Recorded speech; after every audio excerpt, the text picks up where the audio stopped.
మహాలక్ష్మి పథకం మీద మహిళలు ఎలా ఫీల్ అవుతున్నారు ఇక్కడ?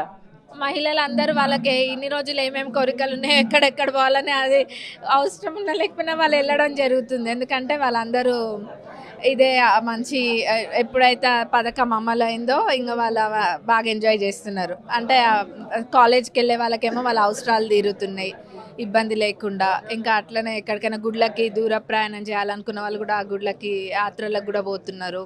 వాళ్ళందరూ చాలా హ్యాపీగా ఫీల్ అవుతున్నారు మహిళలందరూ కూడా. 28వ తారీఖు నుంచి కొత్త రేషన్ కార్డులకు అప్లై చేసుకోమని చెప్తున్నారు. దానికి ఎవరైతే అర్హులు అనుకుంటున్నారో ఎలాంటి వారు అప్లై చేసుకోవచ్చు?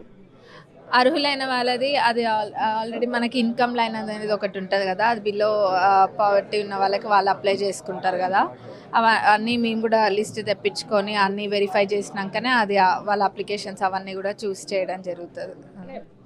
అలానే రైతు బంధు కూడా ఇంతకుముందు నార్మల్గా పడేది, ఇప్పుడు కొంచెం రూల్స్ అండ్ రెగ్యులేషన్స్ మార్చారు. అలానే పింఛన్ కూడా ఇప్పటివరకు పడలేదని చెప్పేసి చెప్తున్నారు.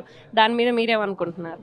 పడతాయండి. ఇప్పుడు వచ్చిన కొన్ని 2 రోజులలోనే ఆ 2 కూడా అమలు పరిచిండ్రు కదా, అట్లనే ఇది కూడా తప్పకుండా జరుగుతుంది. కొంచెం ముందు వెనకాలను అంటే మరీ ఆలస్యం కూడా ఏం కాదు. ప్రభుత్వం చెప్పింది 100 రోజుల లోపల అన్ని పథకాలను కూడా అమలు పరుస్తామని చెప్పిండ్రు. అన్నట్టుగా తప్పకుండా కాంగ్రెస్ ప్రభుత్వం అన్ని పథకాలను అమలు పరుస్తుంది. అంటే మీరు ప్రచారంలో ఒక అభ్యర్థిగా తిరిగారు అన్ని నియోజకవర్గాలు, ఇప్పుడు ఎమ్మెల్యేగా గెలిచిన తర్వాత తిరుగుతున్నారు. ఎలా అనిపిస్తుంది? మంచిగా అనిపిస్తుంది. అంతకుముందు దాకా వేరే, ఇప్పుడు ఇంకా బాధ్యత తోటి ముందుకెళ్ళాలి. అన్నీ వాళ్ళకి చెప్పడం కాదు, చెప్పినాక ఏమేమైతే చెప్పినామో అవన్నీ కూడా చెప్పిన తీరుగా చేసుకుంటూ ముందుకెళ్ళాలన్నది మా ఉద్దేశం. అదే కాకుండా వాళ్ళకి ఇప్పుడు ఊర్లలోకి మళ్ళీ అన్ని ఊర్లలోకి వెళ్తామని చెప్పిన నేను. తప్పకుండా అన్ని ఊర్లకి తండలకి తప్పకుండా వెళ్తాం. వెళ్ళి అక్కడ ఏమైనా సమస్యలు ఉన్నా అవి కూడా తెలుసుకుంటాము. అదే కాకుండా వేరేవి ఇప్పుడు ఏవేవైతే ఉంటాయో ఇళ్ళకి ఎవరు అర్హులు అవన్నీ కూడా మేము లిస్ట్ అన్నీ ప్రిపేర్ చేసుకొని ఎప్పుడైతే టైం వస్తుందో ఆ టైంకి అవన్నీ మా దగ్గర రెడీ ఉండేటట్టుగా మేము చేసుకుంటాం. అంటే కొంతమంది మహిళలు కొన్ని చోట్ల ఇబ్బందులు పడుతున్నారు, పోలీస్ స్టేషన్కి వెళ్ళినా న్యాయం జరగట్లేదు అని అంటున్నారు. అలాంటి వారికి మీరు ఎలా సాయం చేయబోతున్నారు?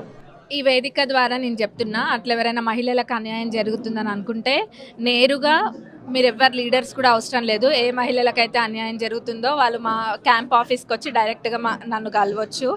ఏ సమస్య ఉన్నా నేను వింటా, తప్పకుండా విని అది మీకు సహాయంగా మహిళలందరికీ కూడా సహాయంగా ఉంటా.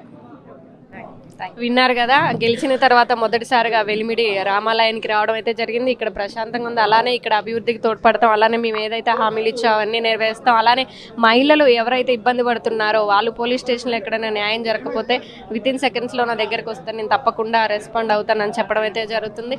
ఇలాంటి మరిన్ని విశేషాలు మీ ముందు తీసుకొస్తుంది మీ ఆర్టీవీ. మరిన్ని వీడియోస్ కోసం ఛానల్ ని సబ్స్క్రైబ్ చేయండి. లేటెస్ట్ అప్డేట్స్ కోసం వాట్సాప్ ఛానల్ ని ఫాలో చేయండి. అండ్ లింక్ డిస్క్రిప్షన్ లో ఉంది.